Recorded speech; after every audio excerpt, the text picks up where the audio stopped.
Todo el tiempo que precises te daré, y contigo tu camino seguiré. En los días de esperanza, en las noches de dolor, sentirás mi mano amiga y mi ilusión. Ahí estaré, aunque se ponga el sol, te cuidaré, viviendo a tu lado. Tu soledad, tu miedo, tu dolor, tristeza o emoción, y siempre acompañado.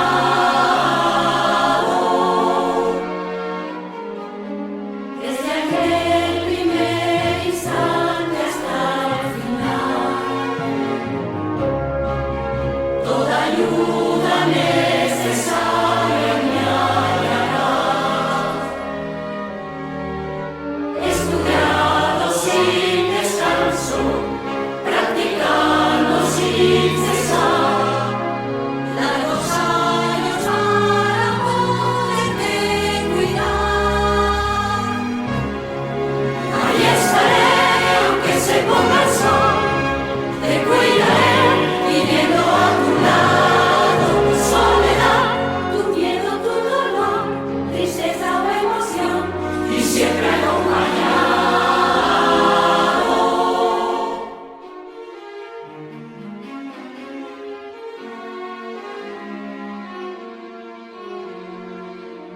Entregar toda una vida a los demás, recorrer todos los pasos por andar.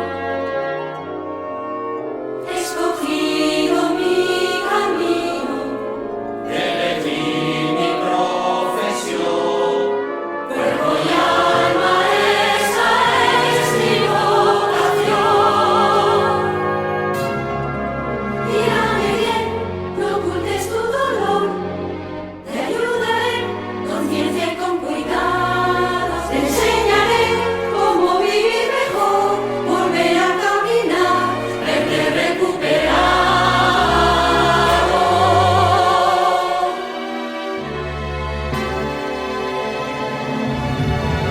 Aquí estaré, aunque se ponga el sol, te cuidaré, viviendo a tu lado. Tu soledad, tu miedo, tu dolor, tristeza o emoción, y siempre acompañado. Aquí estaré, aquí estaré,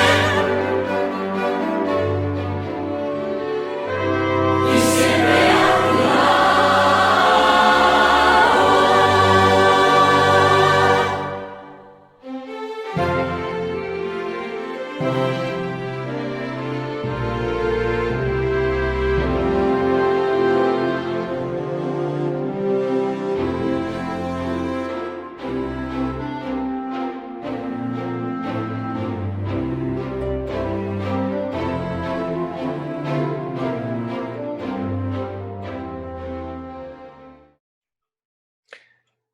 Hola, muy buenas. Mi nombre es Francisco Javier Castro Molina y soy profesor de la Escuela de Enfermería de Nuestra Señora de la Candelaria en la Universidad de La Laguna.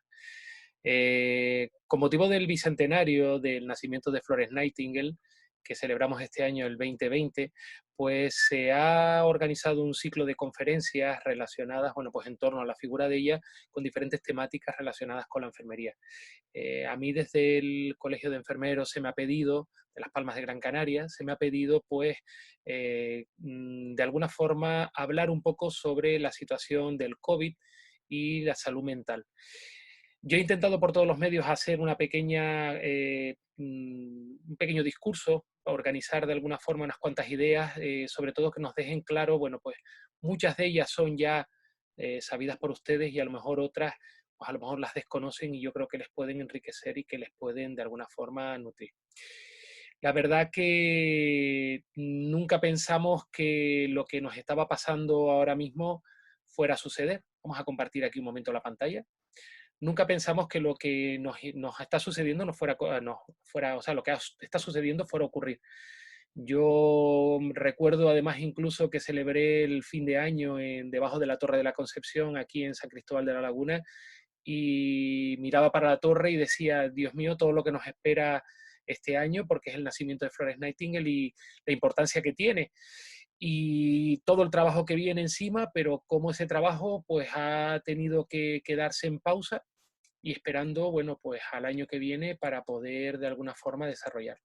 Eso no quita que, bueno, pues que independientemente de eso, nos hemos encontrado que hay un montón de situaciones nuevas que están presentes en nuestro entorno, cosas como, por ejemplo, que para nosotros eran desconocidas como el confinamiento y una limitación no de libertades, porque en realidad no son limitaciones de libertades, pero sí de movimiento que no nos permite hacer lo que hasta ahora veníamos haciendo y que bueno, que todo esto será transitorio y que volveremos a esa normalidad, pero que va a ser completamente diferente porque no va a tener nada que ver con lo que nosotros de alguna forma hemos estado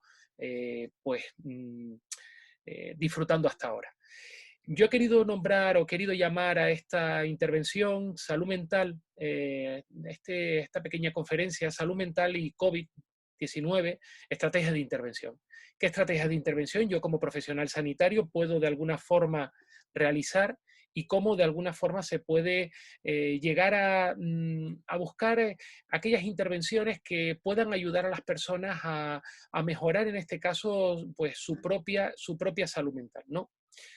Pero claro, aquí nos planteamos salud mental y COVID, pero ¿y de qué queremos hablar? Miren, yo para poder de alguna forma diseñar este discurso, lo que he hecho es crear 5 escalones que son por los que vamos a ir subiendo poco a poco hasta llegar a donde yo quiero llegar, que es un poco abordar todo lo que es el conocimiento relacionado con la salud mental y este momento de crisis, porque lo hemos llamado salud mental y COVID, pero perfectamente podríamos denominarlo sin ningún tipo de desparpajo, podríamos nombrarlo directamente ébola, podríamos nombrarlo gripe, podríamos nombrarlo situación de crisis. Al fin y al cabo vendría a ser una situación de crisis.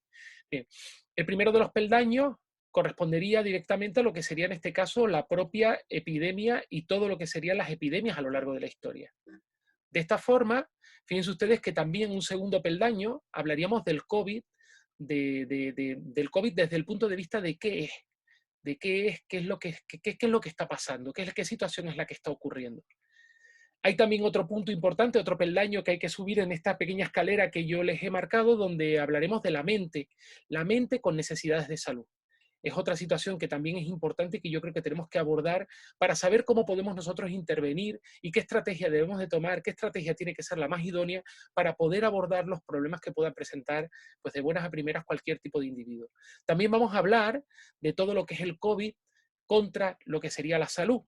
COVID contra la salud, COVID versus salud, que también es otro tema fundamental como COVID versus salud mental, que sería el último de los peldaños y al lugar donde nosotros vamos a llegar y que va a ser básicamente el eje central de lo que va a ser la intervención que voy a desarrollar a lo largo de este momento.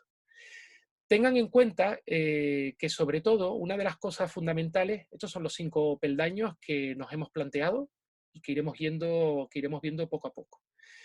Si hablamos del primero de los peldaños, es un poco conocer qué ha pasado con las epidemias, porque las epidemias han sido causantes de confinamiento, ya fuera confinamiento domiciliario, como pudiera ser un confinamiento de tipo, en este caso, de tipo lazareto.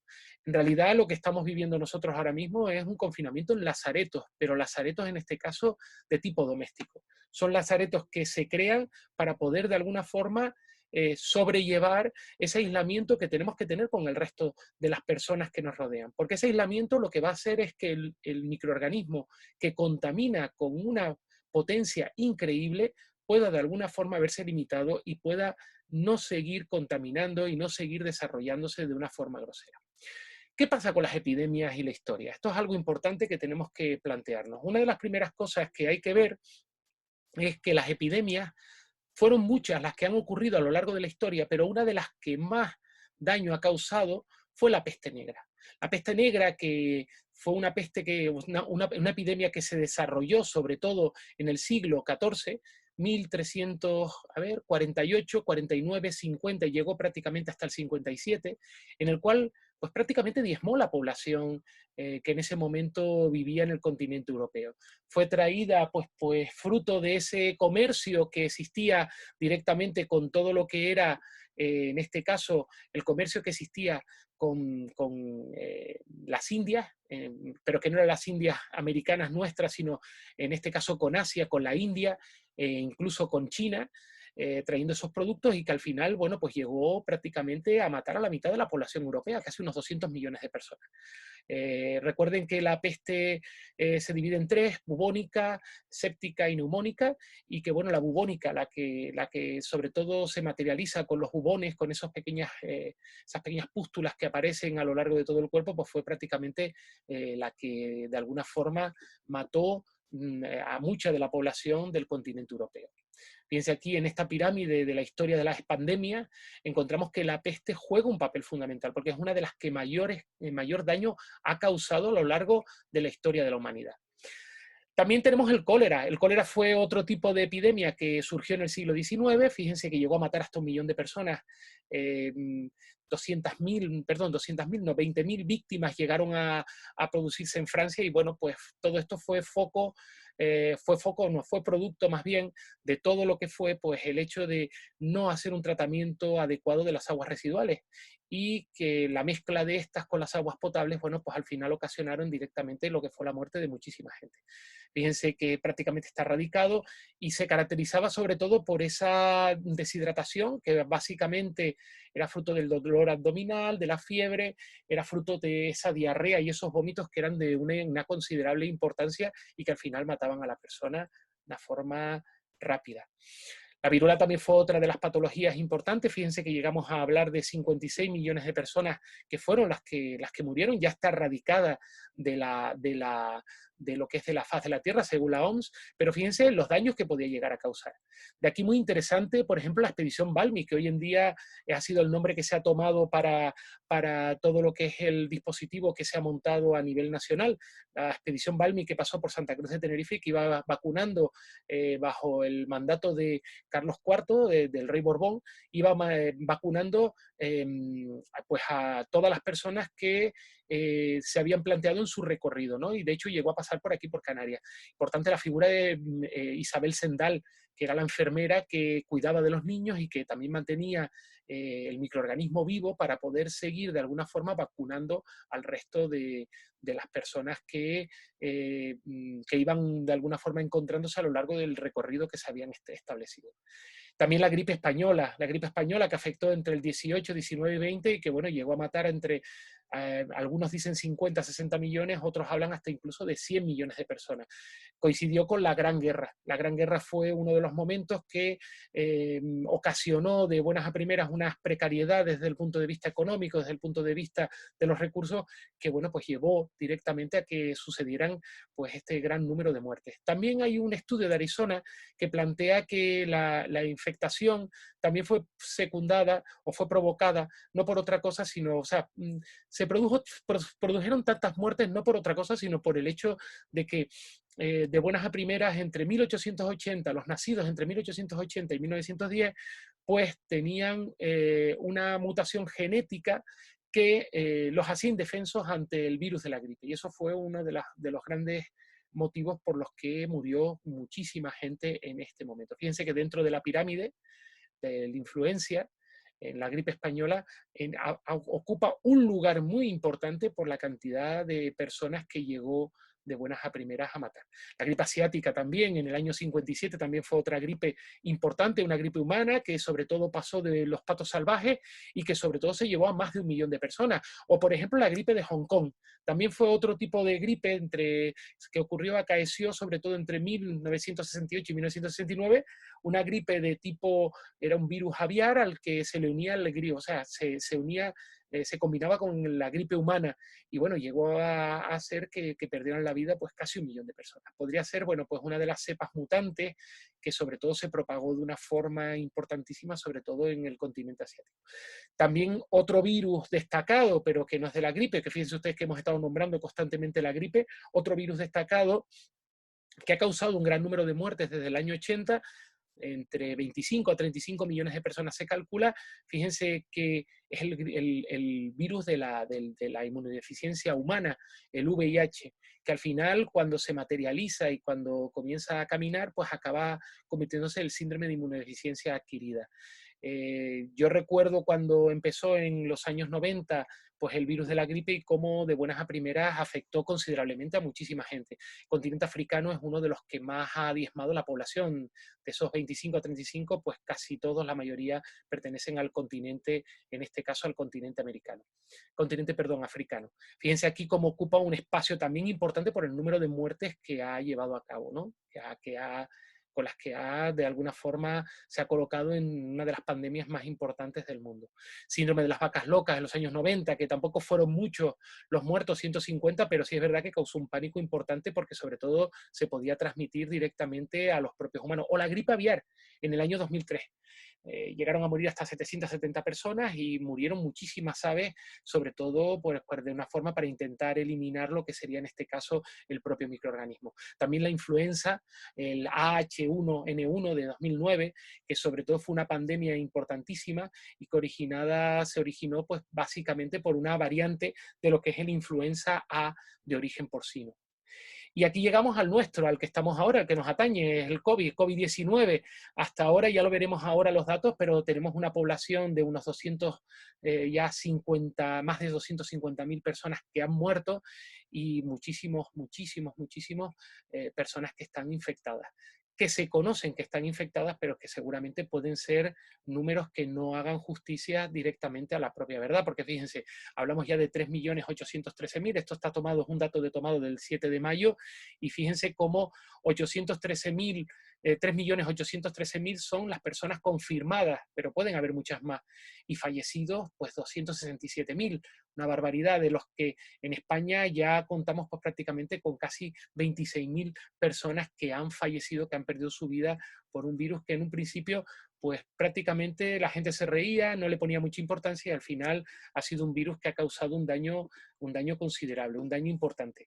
Esto pasó exactamente con la gripe española, había una burla, de hecho ustedes consultan la prensa y pasó exactamente lo mismo, se han repetido los mismos patrones, parece que no aprendemos de nuestros errores, pero bueno, el tiempo lo dirá. El tiempo lo dirá y el tiempo, bueno, pues irá colocando cada cosa en su sitio.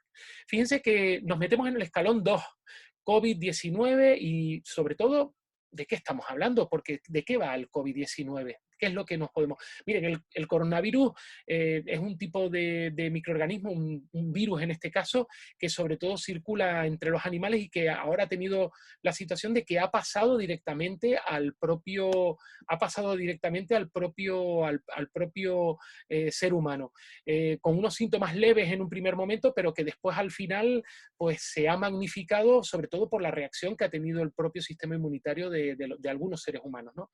Surge en China, no se sabe si fue causado directamente por lo que es la sopa de murciélago, que el murciélago fuera el transmisor, y fíjense que la ciudad de Wuhan apareció en el 2019 y como de buenas a primeras nos encontramos que saltó al ser humano y empezó, bueno, pues a ocasionar una serie de fallecimientos que fue lo que alarmó directamente a la población y a todo lo que son los órganos gubernamentales de salud pública. Los síntomas básicos: fiebre, tos, sensación de falta de aire, algunas personas comentan, algunos pacientes comentan pérdida de gusto, pérdida de olfato, bueno, pues un poco, y a veces hasta incluso procesos gastrointestinales también. O sea, son muchos los síntomas, todavía no están definidos. Cada día que sale, cada día que surge, encontramos que aparecen cosas nuevas y hay que estar, es bastante, a veces es prácticamente casi imposible poder estar al día con la información que se está transmitiendo. Y después también es verdad que hay que hacer una crítica. Hoy la hacían en las exposiciones los alumnos durante una clase que estábamos impartiendo y hacían esa crítica de la falta de uniformidad directamente en los procedimientos a seguir. Esto es una de las cuestiones que me gustó mucho y de hecho se los alabé, le loé de alguna forma su comentario porque me pareció bastante pertinente. Estamos encontrándonos que los protocolos de actuación son dispares, pero hasta incluso dentro de las mismas provincias, dentro de la misma isla, dentro de los mismos lugares. Esto es muy complicado, porque esto hace muy difícil a los profesionales sanitarios que de alguna forma puedan desarrollar de una forma efectiva su propia actividad.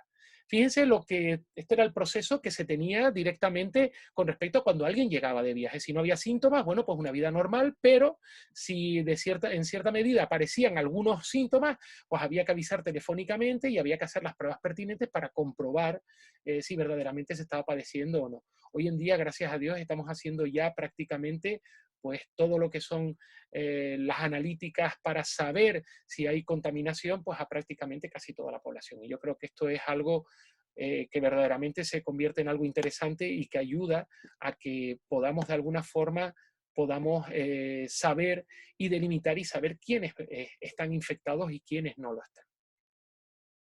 Y fíjense también que hay una serie de medidas generales. Estas medidas las conocen ustedes porque nos han llegado por todos sitios y son medidas que sobre todo lo que intentan de alguna forma es paliar y sobre todo encorsetar y no dejar que el microorganismo pues, pueda campar a sus anchas. Recuerden, por ejemplo, que es una infección respiratoria y que hay que evitar esos contactos respiratorios, los hacinamientos, cómo hay que toser, cómo se ha puesto de moda lo de toser con el codo, o sea, en la zona de la flexura del codo, cómo hay que toser, cómo hay que estornudar, cómo hay que hacer uso de esos pañuelos desechables, cómo hay que usar guantes, pues por ejemplo, para intentar de alguna forma recordar que uno tiene que evitar el tocarse los ojos, que uno tiene que evitar el tocarse la nariz, la boca, y cómo hay que lavarse las manos frecuentemente. Esto ya no es una cosa nueva, es una cosa que directamente yo creo que está presente dentro de lo que es el ideario de los propios individuos, pero vamos, que no era nada ajeno. Esto prácticamente en el 19, segunda mitad del 19, se comprobó que solamente con el lavado de manos se evitaban muchísimas enfermedades. Entonces, esto debe de ser la tónica. Esto yo creo que es una llamada de atención, que hasta incluso, fíjense ustedes, no quiero ser alarmista, pero yo creo que hasta la propia Floren nos lo está diciendo desde el sitio donde esté. El hecho de que tenemos que lavarnos las manos, que es fundamental y que es importantísimo para no seguir contaminando. Aquí tienen, por ejemplo, de los diferentes infogramas que se están de alguna forma realizando y que están colgados en diferentes organismos gubernamentales y no gubernamentales, pero que sí con una cierta oficialidad y que yo creo que hay que tener ese respeto porque son infogramas que verdaderamente lo que intentan es hacer llegar una información que no falta a la verdad, pues directamente a la propia población. Llegamos al tercer escalón, el escalón de la mente con necesidades de salud.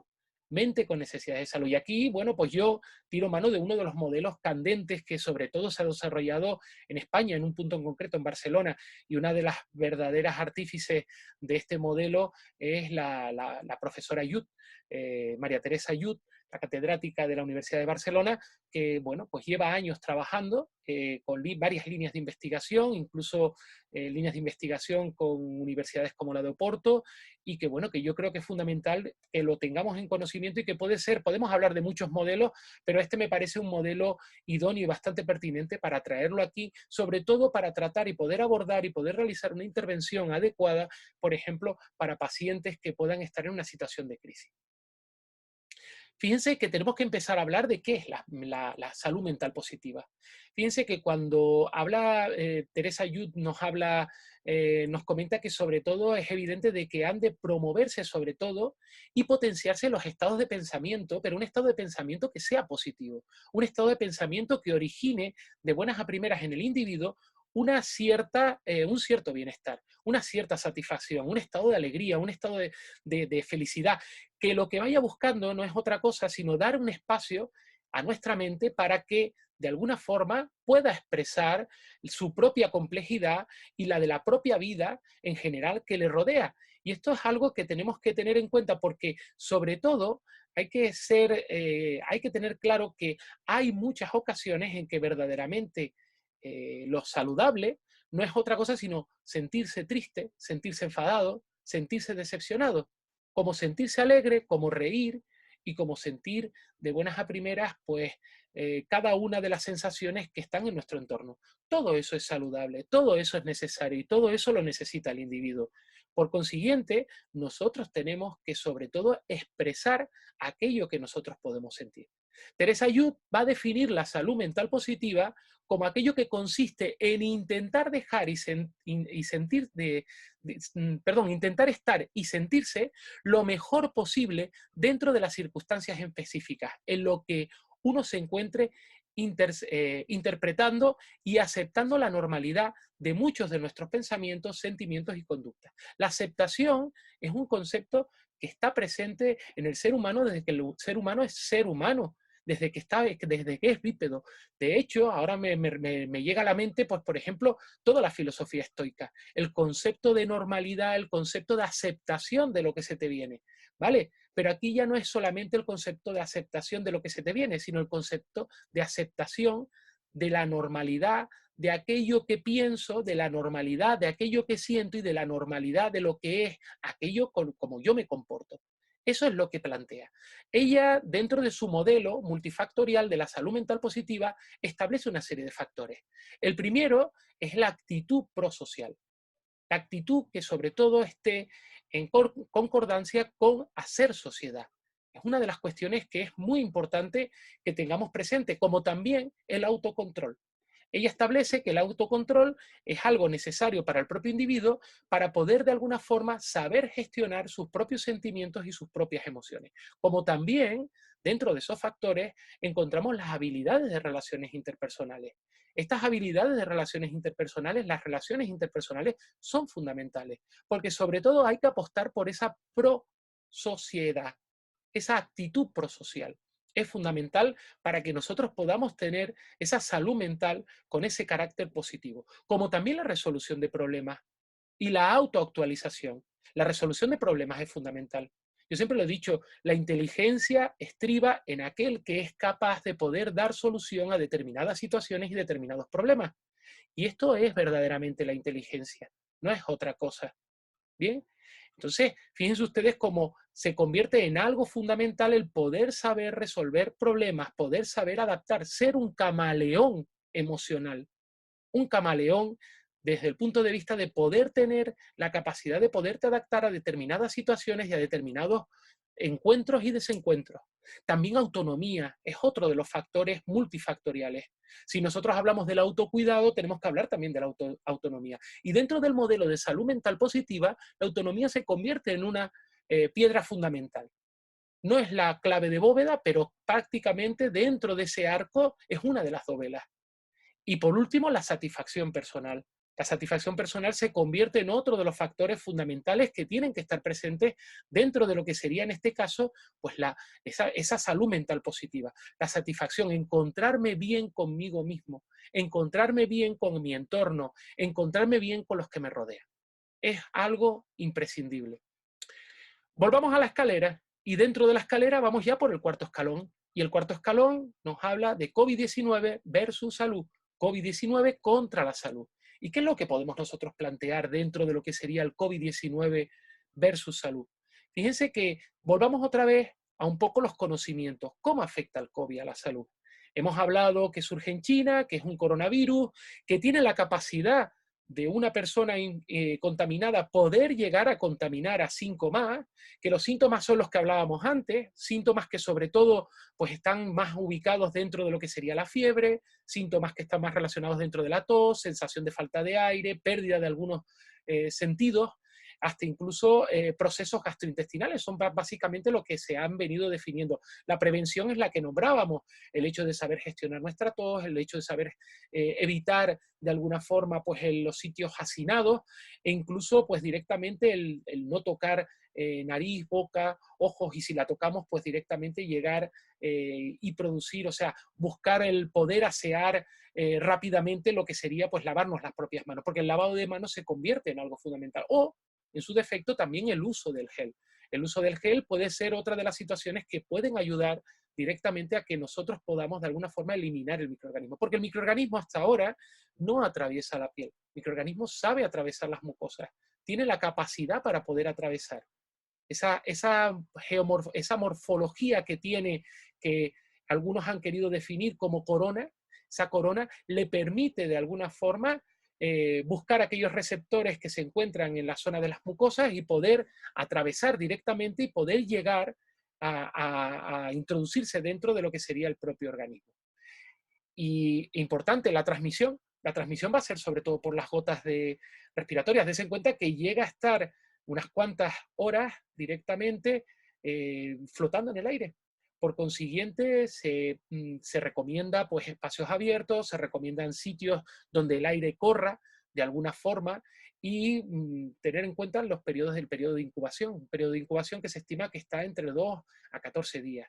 Y es un poco la cuarentena que se ha planteado. Cuando hablamos de cuarentena, que lo normal eran 40 días, porque eso era como se establecía en la antigüedad, en el siglo XIX se estableció, se comenzó a establecer así, tanto en los lazaretos como en los degredos que teníamos nosotros en las islas, en nuestras Islas Canarias y en el resto de la geografía española y del mundo.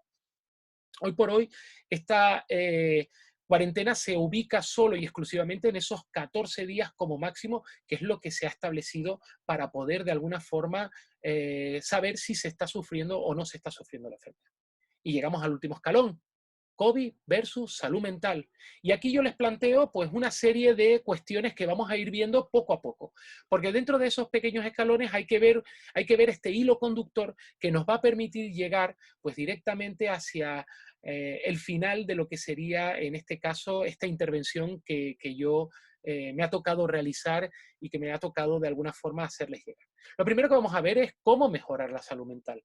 ¿Cómo mejoramos la salud mental? Y aquí una de las cosas fundamentales es saber cómo cuidamos la salud.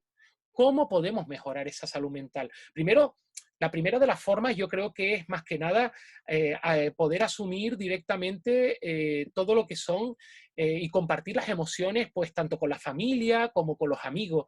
Hay muchas formas de compartir las emociones y ahora mismo con este periodo de confinamiento nos es mucho más complicado, pero verdaderamente querer es poder, ¿no? Ya puedan ser por sistemas analógicos o puedan ser por sistemas digitales. Tenemos una cantidad increíble de posibilidades que nos puede permitir el hecho de poder coger y de poder compartir con aquellas personas que queremos, con aquellas personas que verdaderamente son nutritivas. También hay otra cosa importante y es pensando sobre todo en que todo esto es un proceso que va a pasar, es un proceso que va a acabar, que tiene finalidad, que es finito, que es caduco, que nos va a volver a llevar a esa normalidad otra vez, no una normalidad igual, porque la normalidad no va a ser igual. Hemos aprendido de buenas a primeras, hemos estado en una situación de crisis como nunca habíamos estado, pero sí es verdad que tenemos que tener clara que la luz del túnel está ahí y que esto va a acabar, esto va a tener un fin, ya sea el momento de la vacuna, ya sea el momento que sea, pero sí que va a tener un fin delimitado. También otra cosa, hay que saber gestionar la información que nos llega. Es importante, es demasiada la información y sobre todo una información que no hace otra cosa más que incrementar nuestro malestar, incrementar nuestro disconfort, nos causa verdaderamente daño en algunas ocasiones, porque es mucho el estrés al que nos estamos sometidos y esta cantidad de información excesiva nos obliga todavía a estar con muchísimo más estrés. También hay otra cosa importante, cuidarse, sobre todo siguiendo los consejos sanitarios. Y no solo cuidarme yo, sino también cuidar a los demás. Me cuido yo y cuido a los demás. Y esto es muy importante. Como también ayudar en la medida que uno pueda a otras personas. Porque además te sientes útil. Te sientes que de verdad, verdaderamente estás haciendo algo bueno. Y ayudarte también a ti mismo. Esto es importante. Como también confiar en todos los profesionales que siguen cuidando, que siguen protegiéndonos. Los policías, las enfermeras, los médicos, las operarias de limpieza, que aunque no nos estén cuidando, están ayudando a que nos puedan cuidar. Los que distribuyen la comida, las Fuerzas Armadas, son amigos, no son enemigos. Son gente que están ahí para poder de alguna forma prestarnos un servicio y ayudarnos a superar la situación en la que estamos metidos. También fomentar actividades creativas. La creatividad es fundamental. Y sobre todo, una creatividad que esté muy relacionada con las personas más pequeñas, con los enanos de la casa.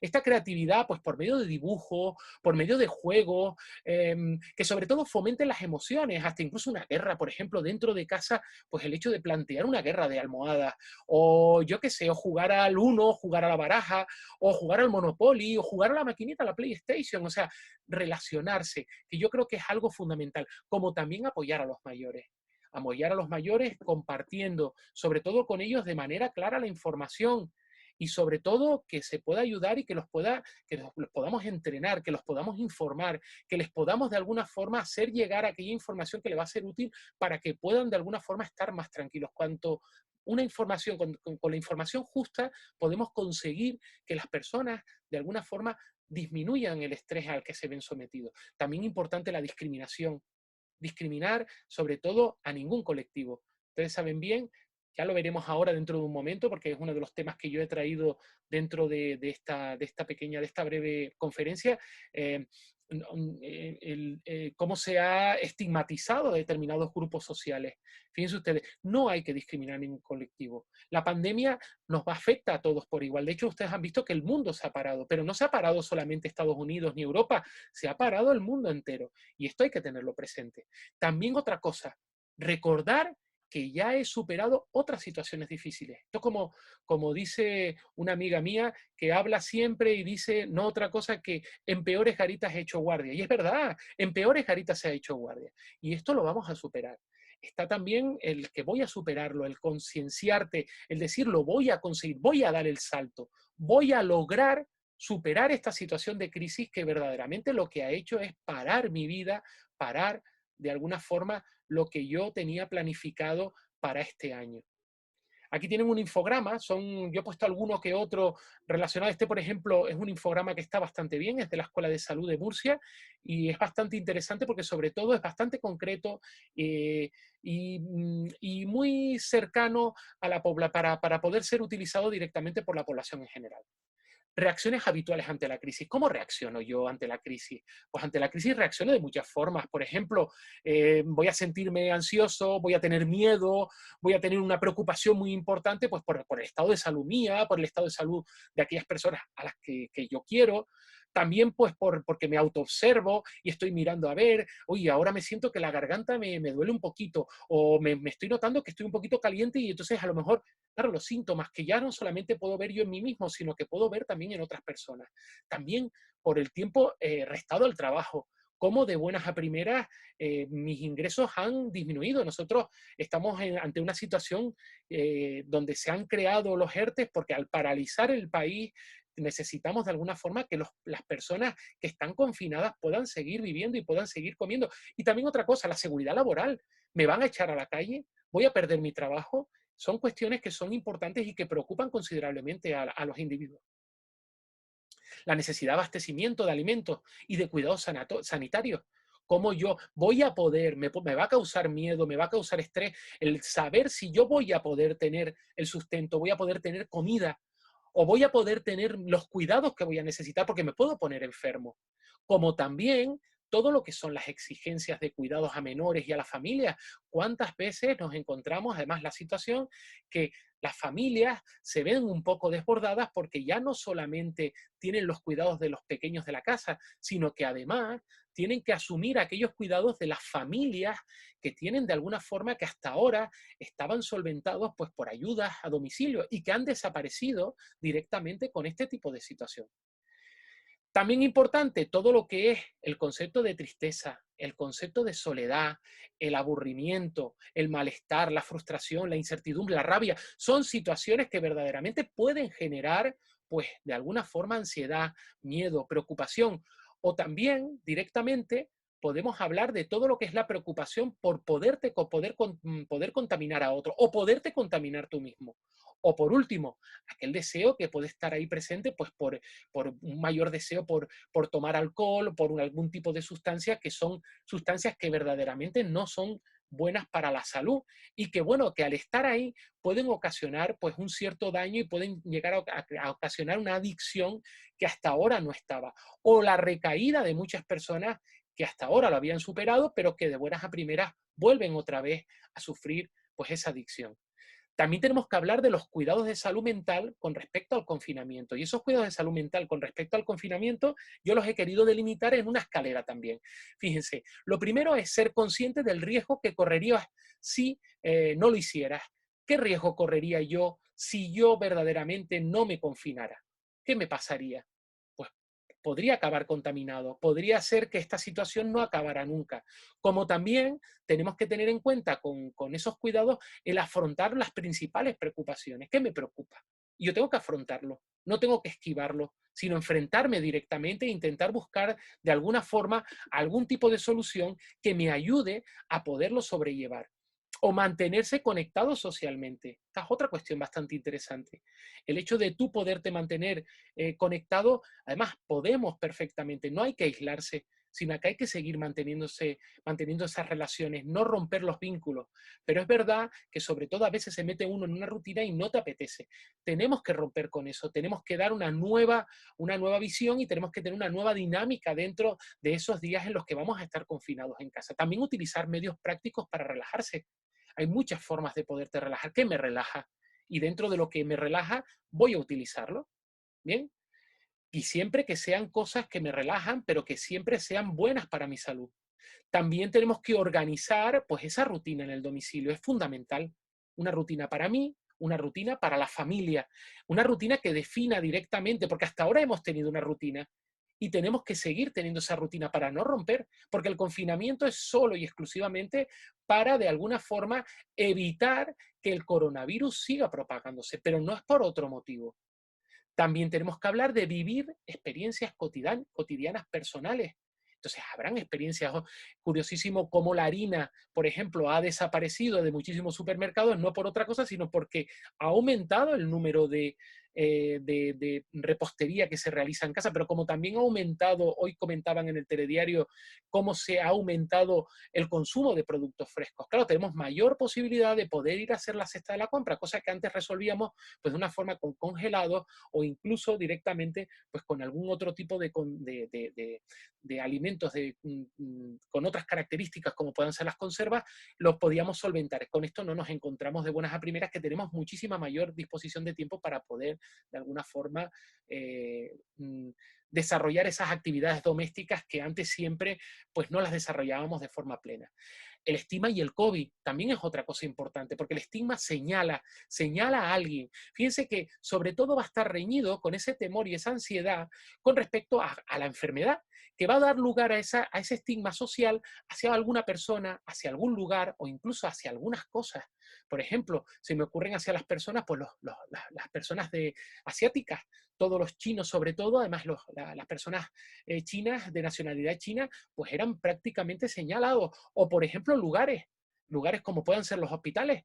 El número de consultas ha disminuido, pues por ejemplo a los servicios de urgencia, porque sobre todo hay miedo al coronavirus. O por ejemplo se ha dejado de comprar muchísimos productos manufacturados chinos, no por otra cosa, sino por el hecho del miedo de que puedas acabar de alguna forma contaminado. De esta forma, tenemos que tener presente que los estigmatizados normalmente son personas que podrían estar pues por la enfermedad se van a encontrar, pues sobre todo en personas que son de ascendencia asiática o personas que, bueno, pues han viajado recientemente a algún lugar. Ahora ya no tanto porque ya estamos más limitados a la hora del viaje, de los viajes y del movimiento a nivel de aviones, pero sí es verdad que nos encontramos de buenas a primeras que muchísimas personas eran de alguna forma señaladas, no por otra cosa, sino porque venían, pues, por ejemplo, de sitios como Madrid, donde el coronavirus se ha cebado directamente con la propia población, o personal del servicio de respuesta ante emergencias o profesionales de atención médica.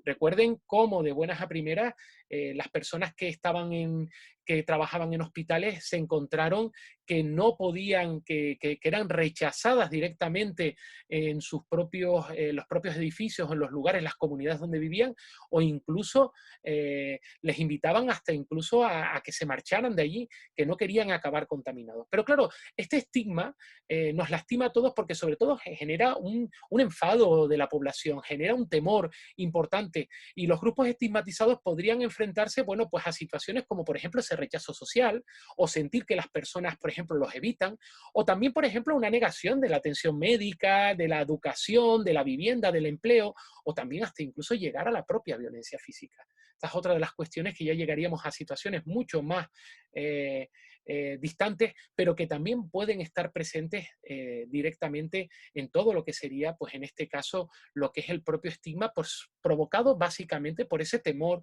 por ese enfado hacia esas personas. Llegamos también a los cuidados de salud mental que tiene que proporcionársele directamente o que tienen que autoproporcionarse los que son los profesionales sanitarios. Esos cuidados que van reñidos con la salud mental, que van reñidos con las propias emociones. Pero ¿cómo mejorar esas emociones? Aquí es una cuestión. Primero, hay que, sobre todo, tener presente que tenemos que prestar atención sobre todo a las emociones, a los sentimientos y sobre todo plantearnos de que es normal que tengamos esa cierta ansiedad. Hay que prestar, tenerlos en cuenta, que cómo me siento, cómo verdaderamente, cómo me encuentro en mi interior, que el estar en el hospital me crea ansiedad, me crea temor.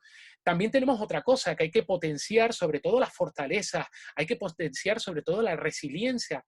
La resiliencia es algo fundamental, es esa fuerza que nos permite enfrentarnos ante cualquier tipo de adversidad. Y es aquel nacer del ave fénix de las propias cenizas. La resiliencia se convierte en algo fundamental y sobre todo potenciar esas fortalezas que nosotros tenemos. También confiar en mis competencias profesionales, en mis competencias también como persona y que me han permitido conseguir cualquier tipo de objetivo, dar solución a cualquier tipo de problema. También tener una visión actualizada de la realidad, evitando sobre todo cualquier tipo de sobreexposición. Hay que ser consciente de dónde estoy, cómo estoy y qué es lo que estoy haciendo. También comunicarse con el equipo y compartir emociones, tanto las positivas como las negativas. Hay que tener presente que es bueno decir cómo me siento, pero si me siento bien, lo digo, y si me siento mal, también lo digo. Como también dedicarse tiempo, sobre todo, para desconectar del trabajo, haciendo sobre todo que las actividades que vas a realizar sean aquellas actividades que más te gustan, aquellas que son para ti las preferidas. Si te gusta la lectura, si te gusta la música, si te gusta tomar el sol, si te gusta estar tumbado en el sofá, estar tumbado en el sofá. También favorecer las relaciones donde entre la familia, entre los amigos y sobre todo si es familia nutritiva o si son amigos nutritivos, con más razón, porque te van a aportar, te van a sumar y eso es muy importante. También mantener la calma ante situaciones estresantes. Hay que relajar músculos, hay que respirar de forma pausada, utilizar las diferentes técnicas que podemos tener a nuestro alcance, desde la visualización de imágenes hasta incluso el Jacobson, que son determinadas técnicas que ayudan considerablemente a que las personas puedan de alguna forma realizar de una forma idónea pues esas intervenciones de relajación o esa estrategia de relajación que se puede plantear. También buscar soluciones prácticas a los problemas cotidianos. Yo siempre lo digo, a grandes problemas, grandes soluciones. Y sobre todo, este tipo de soluciones, compartirlas directamente con tus propios compañeros. Y una cosa muy importante, recordar que los logros que hemos conseguido, los hemos conseguido ya. Y que sobre todo son logros que tienen que estar presentes cuando terminamos nosotros nuestra jornada laboral. Eso va a ayudarnos muchísimo y que hemos hecho un gran bien y que sobre todo nos hemos convertido en verdaderos instrumentos de cuidado que lo que hacen es ayudar a las personas que verdaderamente se encuentran mal. Este es otro infograma sacado también de la Escuela de Salud de Murcia, que es muy interesante y que es muy gráfico y que sobre todo puede ayudar a que podamos de alguna forma diferenciar cuáles son, cómo identificar mis emociones desde el punto de vista profesional. ¿Qué apoyo tengo yo que darle a los niños? ¿Qué apoyo tengo que darle a los adolescentes? ¿Cómo realizo yo ese apoyo con respecto al COVID? Fíjense, primero comprender las reacciones de los niños y sobre todo reacciones que están relacionadas con la propia pandemia. Garantizar esas relaciones positivas, tanto entre los miembros de la familia como entre los propios amigos y cómo esos niños se pueden relacionar de una forma adecuada. Hay que proporcionar también información apropiada atendiendo a la edad. dando tanta importancia una importancia considerable a la libre expresión, que ellos expresen cómo se sienten, que expresen lo que quieren decir, que expresen lo que piensan, como también proporcionar oportunidades a los niños, sobre todo para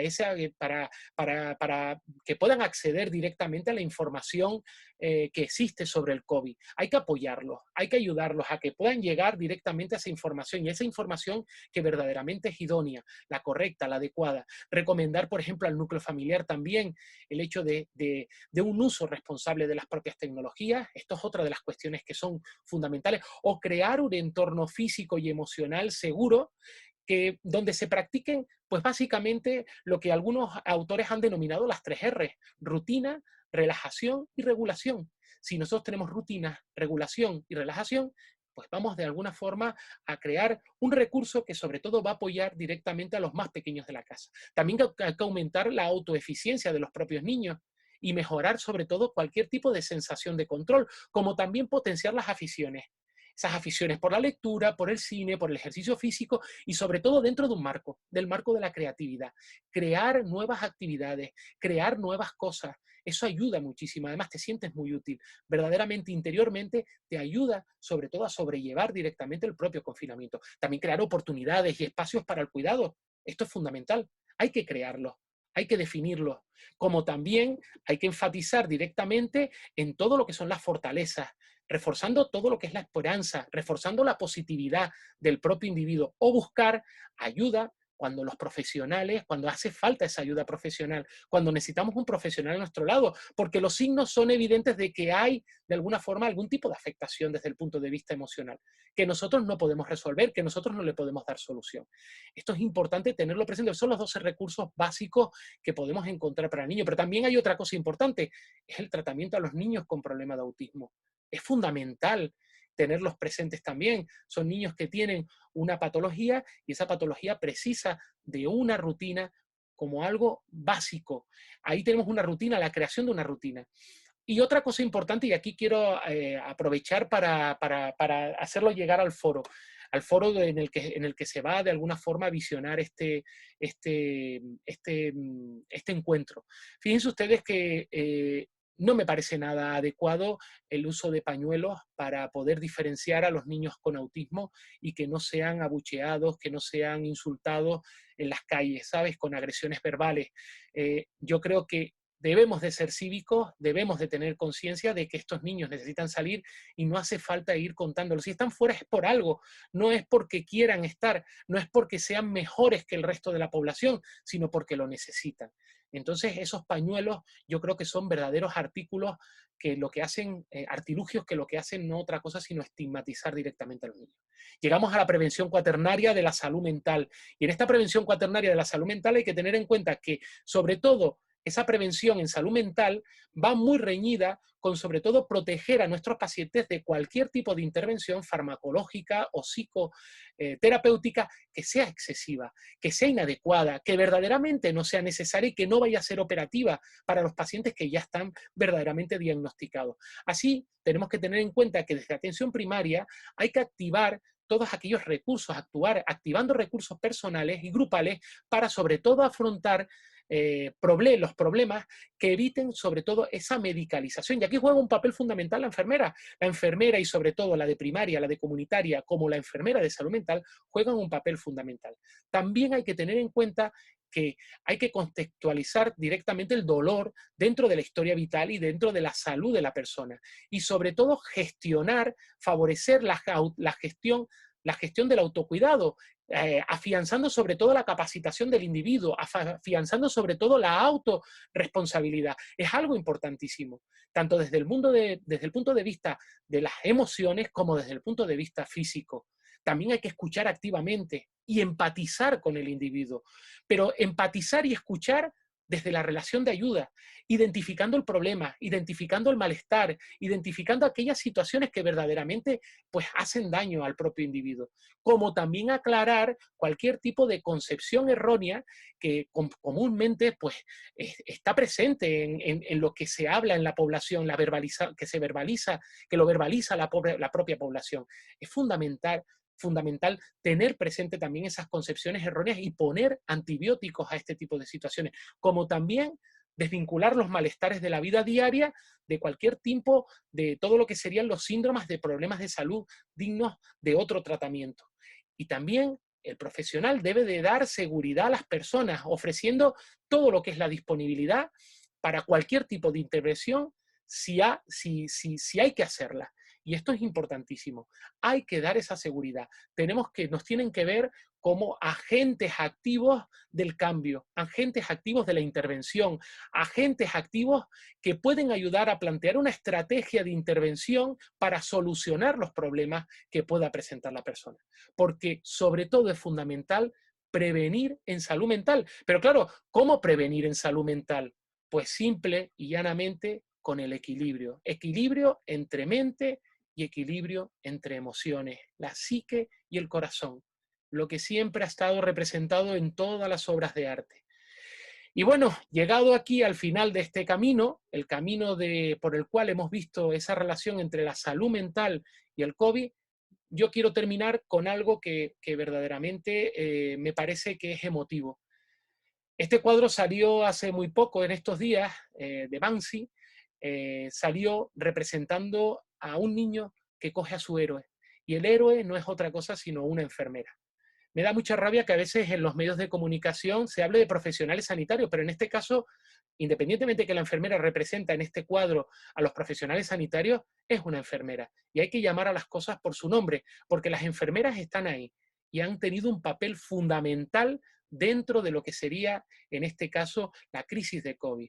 Pero fíjense que independientemente de este cuadro, hay algo que yo he incluido: futuro, colectividad, esperanza, y esperanza, sobre todo resiliencia.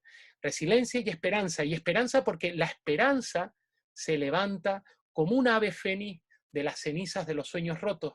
Y esa es la esperanza que nos va a tener que hacer salir de esta crisis que nos ha llevado a donde nos ha llevado, pero que va a concluir. Con esta frase de Sachs quiero terminar. Desearles que esto puedan solventarlo lo antes posible, que lo podamos todos solventar, y felicitarles pues en el día grande de nosotros, en el bicentenario de Florence Nightingale, el 12 de mayo, que es el día en que celebramos el Día de las Enfermeras, aunque yo siempre hago recordatorio que el Día de San Juan de Dios también es un día importante y es el Día de las Enfermeras Españolas, pero este es el de todas las enfermeras del mundo y nosotros lo vamos a celebrar como se lo merece. El 2020 es el año de las enfermeras y verdaderamente lo hemos demostrado con creces. Muchas gracias por todo y espero que les haya gustado pues la exposición que les he realizado. Muchas gracias.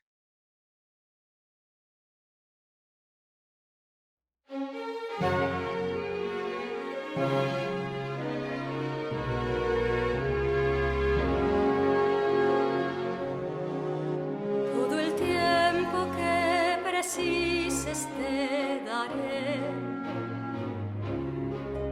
y contigo tu camino seguiré. En los días de esperanza, en las noches de dolor, sentirás mi mano amiga y mi ilusión. Ahí estaré aunque se ponga el sol, te cuidaré viviendo a tu lado, tu soledad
entregar toda una vida a los demás, recorrer todos los pasos por andar. He escogido mi camino, elegí mi profesión, cuerpo y alma, esa es mi vocación. Mírame bien, no ocultes tu dolor, te ayudaré con ciencia y con cuidado, te enseñaré cómo vivir mejor, volver a caminar, verte recuperado.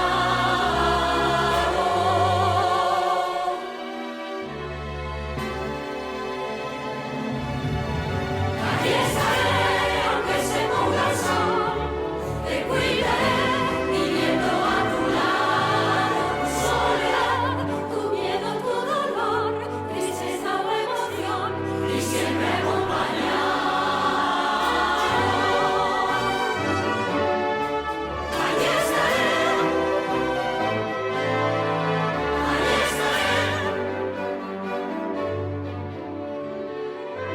y siempre a tu lado.